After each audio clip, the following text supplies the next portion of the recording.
So, what these ribs I'm eating have in common with the rib pain what you might feel right now? If you have an injury on the background, you might hurt these intercostal muscles what are between the ribs. And when they get hurt, oh man, it can be seriously painful. You probably are here because you have been googling for a good answer and easy solution for this kind of issues.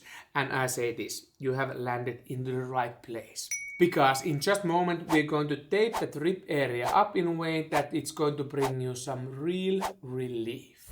Now, if you're only here for the taping technique and could not care less about anatomy or the background of the pain, feel free to jump ahead using the timestamps below. But if you want to understand what's actually going on and why this taping works, stick around. Knowing the why can really help in long run. So what's our rib cage made of? We got 12 pair of ribs, and the bottom two are called floating ribs because they don't connect to the sternum through the cartilage. The 12th rib sits in way back near the spine and the 11th floats just above your hip bone. And they are only supported by the muscles. Meanwhile, the 10th rib is still connected to the sternum via cartilage. Inside the thoracic region are some really important structures, including parts of the nervous system that are super sensitive.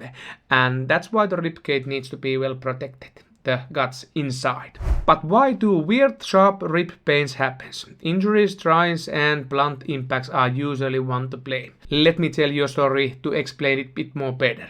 Meet Seppo, grappler who wants to train in Jiu-Jitsu. It's beautiful martial arts, kind of like folding laundry with the person inside of the clothes. Now, if you are on the bottom, your opponent's job is to make your life difficult. So let's say I've got 100 kilos of love pressing down to your chest, and that weight makes every breath harder. Eventually, if you don't explain, you're going to feel that you are suffocating. In Seppo's case, he took that weight to the wrong way, felt something shift in his ribs, and the pain started spreading across the rib cage. Maybe something popped or maybe even fractured, but an ER visit confirmed everything was intact. Still, the pain was real and he needed ways to manage it. So that is the point when the kinesiology tape comes in. Color doesn't matter, it's all about the feng shui. But you'll need several strips to cut to the size. In Seppo's case, the pain was around in lower ribs, probably near 10th rib, in right where the cartilage connects to the sternum.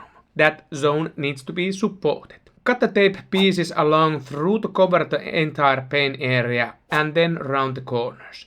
If the sharp edges catches the clothing or something else, it will going to reduce how long the tape will going to stay in. Now tear the tape from the middle, fold the ends inwards and peel them back. Then apply stretch to the center sections to max tension.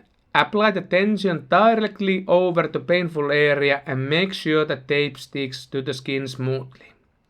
You can add little extra tension near the end, but the finish anchor without any stretch. And apply these multiple strips from different directions. When you apply the anchor of the tape, it always needs to be without any stretch, because if there is a stretch applied to whole tape area, it will going to start peeling off also. If you see little skin folds form, that is a good thing. The tape is lifting the skin and pulling the tissues underneath, helping the area to calm down faster. This reduces the pain and keeps your muscles from tightening up defensively. Once your tape art is done, rub the tape to warm it up. The heat activates the adhesive and it helps the tape stay on longer. And always tape on the clear skin. If you don't take a shower before applying, you will going to get the skin dirty underneath the tapes and it will going to start feeling big awkward. So always wash yourself before the taping. The goal is to calm the tissue down first. Once the issues start to settle, you should see your pain-free range of motion improve. In Seppo's case, the pain was in low near the costal arch, so after removing the tape, I recommended to gently massage the area with the fingertips to loosen tight spots. If your rib pain is higher up and you need mobility exercises, I've got you covered. Check this link and see you at the next one.